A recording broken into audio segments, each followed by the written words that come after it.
cette vidéo pour parler de liberté et de peur. Christ, donc Jésus-Christ, nous affranchit, nous libère, c'est pour la liberté. Je vous encourage à lire le livre des Galates si vous ne l'avez jamais fait, il y a 5 chapitres, 1 heure, c'est lu en 1 heure. Un roman, ça prend 2 heures, 2 heures et demie. Donc c'est très vite lu et c'est le joug de la loi. Toute la loi est accomplie dans une seule parole, aimer, aimer Dieu et aimer les autres. Et quand on aime quelqu'un, le but, c'est qu'il soit sauvé. C'est son salut, c'est son bien-être. C'est pas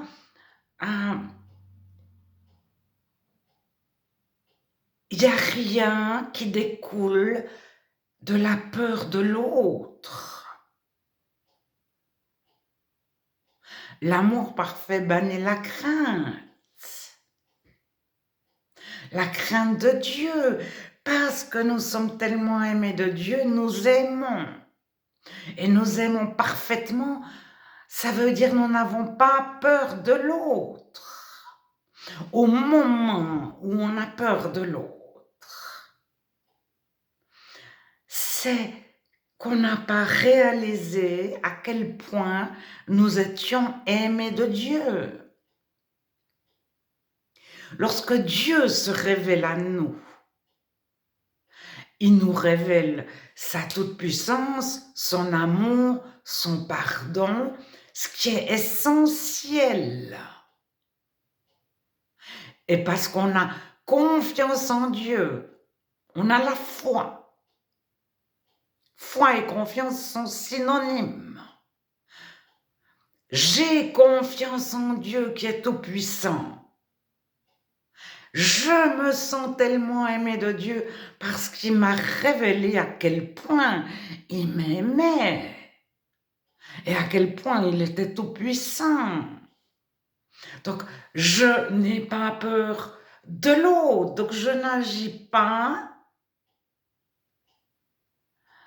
Rien dans mes actes ne me protège de l'autre, n'est fait, n'est motivé par la peur.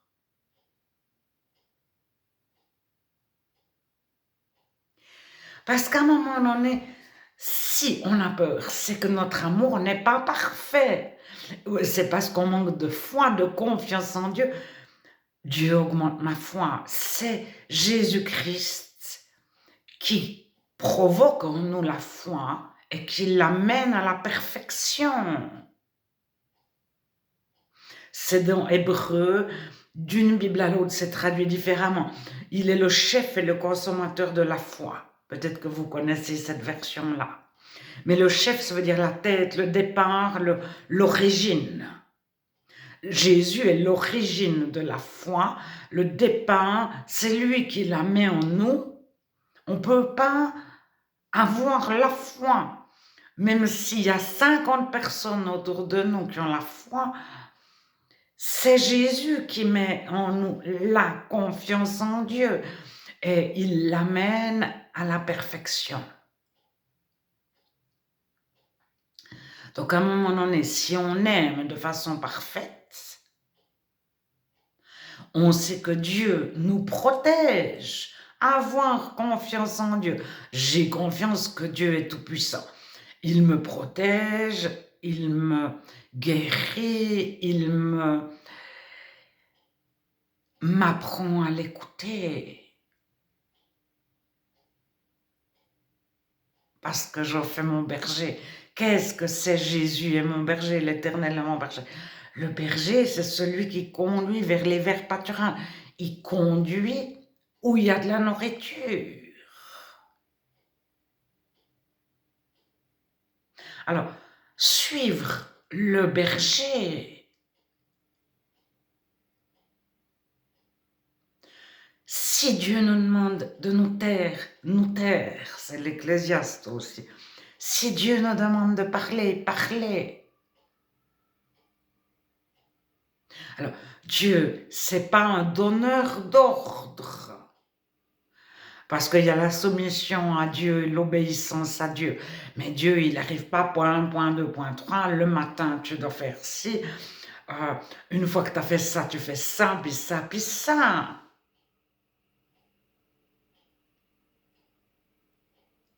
C'est une relation avec Dieu. Qu'est-ce que je fais? Il est 10 heures du matin, il est 2 heures de l'après-midi, 14 heures. Qu'est-ce que je fais? Je suis de tel contexte face à telle personne. Est-ce que je lui réponds? Qu'est-ce que je lui dis?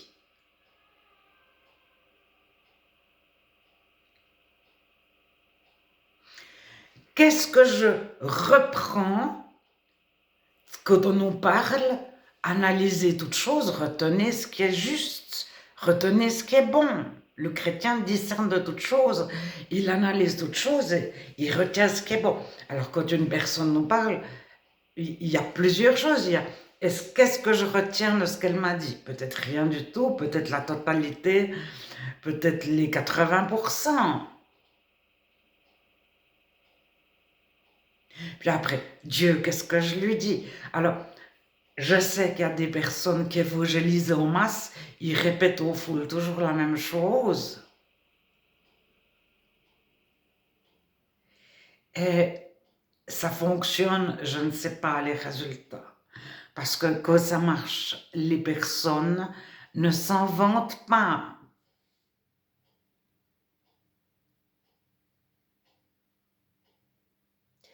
Alors, à un moment donné, moi je suis plus, est-ce que réellement à cette personne, je dois dire ça, à une, je vais peut-être redistribuer un évangile de Jean, et à la deuxième, Dieu me dira non, tu lui donnes pas un évangile de Jean, tu lui donnes une Bible entière. Parce que l'évangile de Jean, ça coûte 1 franc, 1 euro, puis la Bible entière, ça coûte 2,50 €. La Bible, le premier prix d'une Bible. Après, ça peut monter énormément. En plus, si elle est recouverte de cuir, si elle a une fermeture éclair, si c'est une Bible d'études, etc., avec des parallèles, etc. Donc, les parallèles, c'est la mort de Jésus, elle est de les 4 évangiles. Donc, quand on est à la fin de l'évangile de Jean, Jésus meurt, c'est pas tout à fait la fin. Ils nous disent, il y a la même chose dans Luc, dans Marc, dans Matthieu. Ça, c'est les parallèles. Ou bien, il y a la même chose dans l'Ancien Testament. Ou bien, l'Ancien Testament avait annoncé ceci, cela. Bon.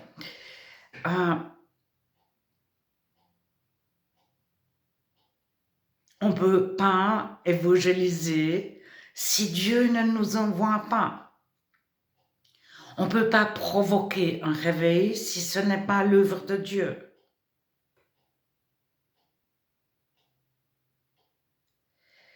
Et normalement, on ne devrait pas pouvoir faire pasteur si Dieu ne nous a pas envoyés.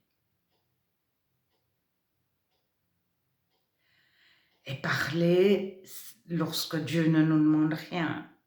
Ou se taire lorsque Dieu nous demande de parler, etc. Alors, lorsqu'on n'est absolument pas animé par la peur, que vis-à-vis des autres, on sait que Dieu est plus puissant qu'une armée entière. On sait que Dieu est plus puissant que 200 000 non-chrétiens qui viendraient contre nous. Parce que Dieu s'est révélé à nous. Je ne peux pas l'inventer, on peut le lire 6 fois. David, il en parle constamment dans les psaumes.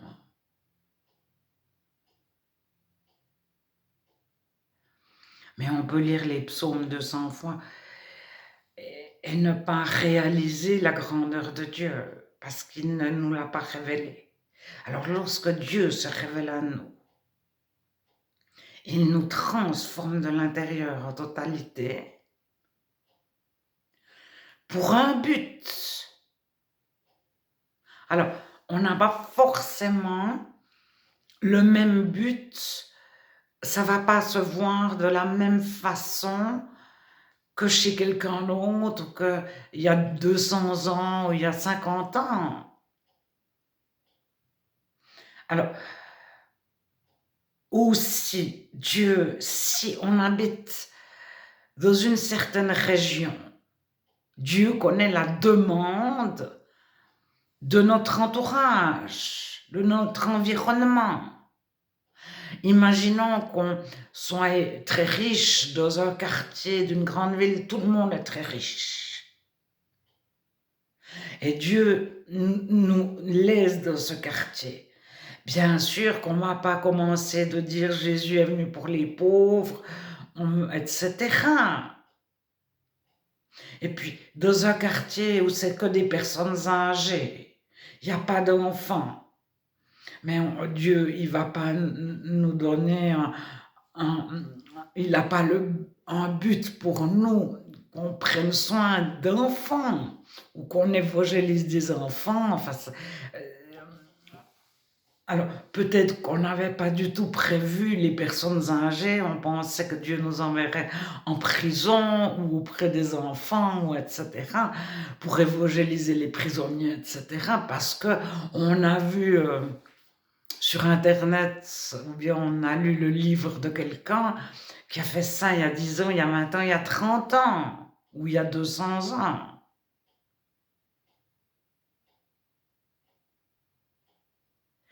Alors, si Dieu nous envoie dans un quartier très très riche, c'est très différent que s'il nous envoie dans un quartier très très pauvre.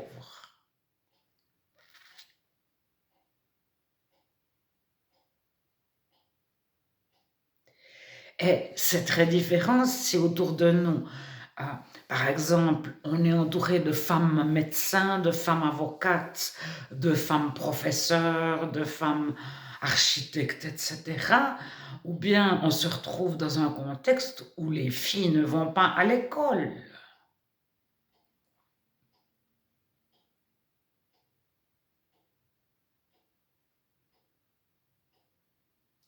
Alors, Dieu nous équipe, nous forme, nous fait aimer les femmes avocates ou les femmes voilées qui ne savent à peine lire et écrire. Bon, il y a des femmes voilées qui sont médecins, qui sont universitaires, etc., etc. Bon, mais je fais un peu des clichés, excusez-moi. C'est pour dire que Dieu nous équipe en fonction de ce qu'il nous demande.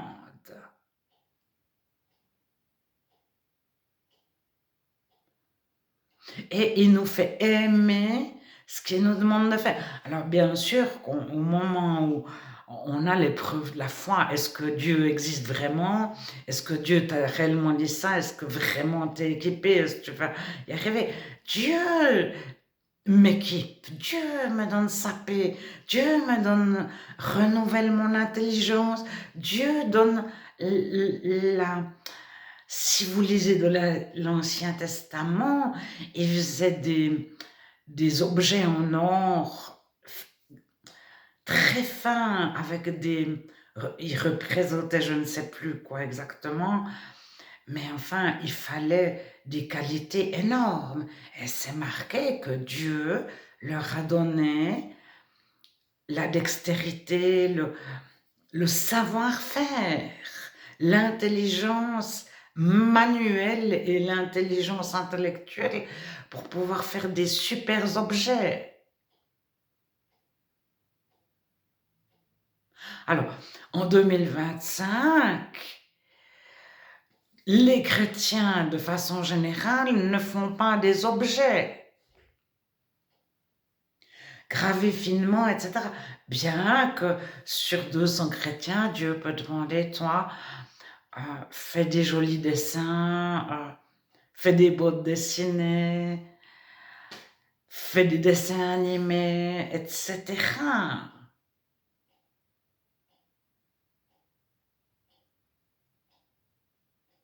Mais ne représente pas Dieu. Dieu n'a pas de visage. Jésus n'a pas de visage aujourd'hui. Et il n'est pas sur la croix, il est à la droite de Dieu. Il est ni mort ni en souffrance. Il est tout-puissant. Ça, c'est des choses que Dieu nous révèle.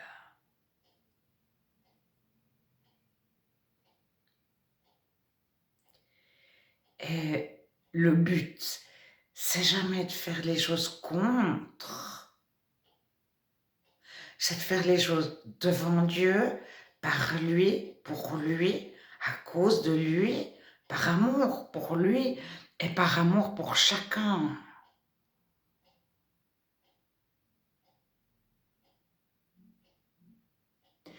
Alors je vais vous trouver l'amour parfait, banni la crainte, on ne craint plus le châtiment de Dieu, on se sait parfaitement aimer.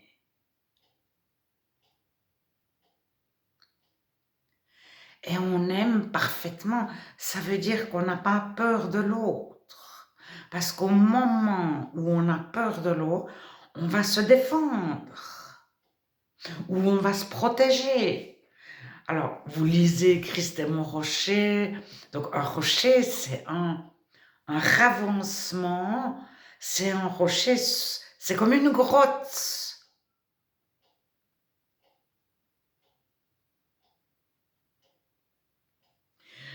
Jésus est ma forteresse, mais c'est un rempart que notre Dieu, on chante.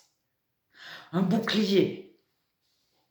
Donc, à un moment donné, le chrétien, il aime, et puis Dieu, ben, tu t'occupes de mes ennemis, Dieu, tu t'occupes.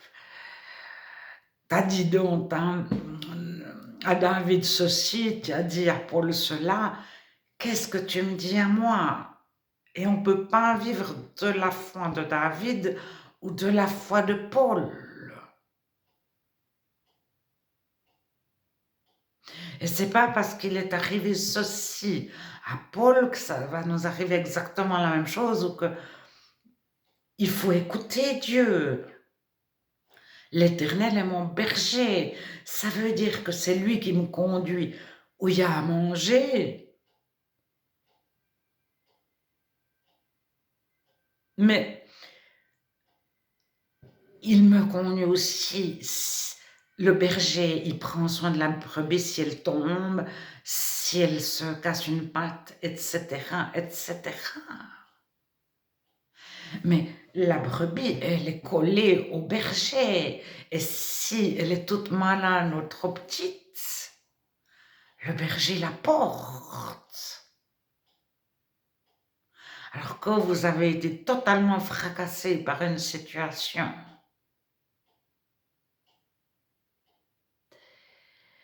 alors le berger vous porte. Il vous dit pas, tu ne dois pas, il faudrait, t'aurais pas dû, etc.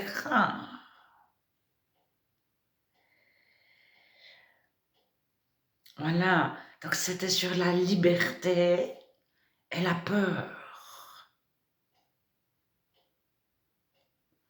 L'amour parfait reçu de Dieu ne craint plus le châtiment de Dieu et nous permet d'aimer chacun parfaitement. Je vais, oh là là, mais je sais plus ces gens, je vais vous lire peut-être, parce que par cœur, je n'avais pas prévu. Alors, première épître de Jean.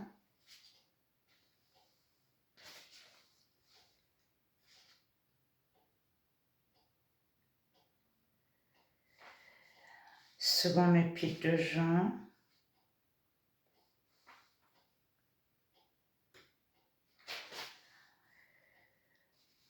Voilà. 1 Jean 4, 17, tel il est, tel nous sommes. Tel Jésus est, tel nous sommes aussi.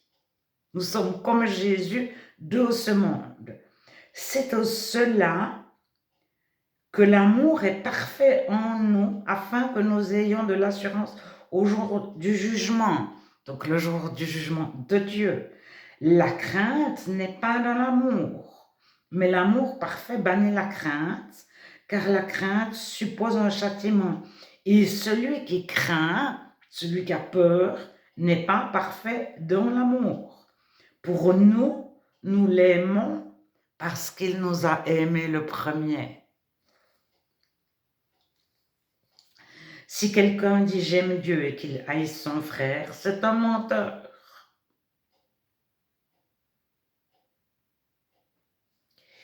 Et juste avant, verset 16, Dieu est amour, et celui qui demeure dans l'amour demeure en Dieu, et Dieu demeure en lui. Jean 15, je suis le cep, vous les êtes les sarments, demeurez en moi et je demeure en vous. En dehors de moi, Jésus-Christ, vous ne pouvez rien faire.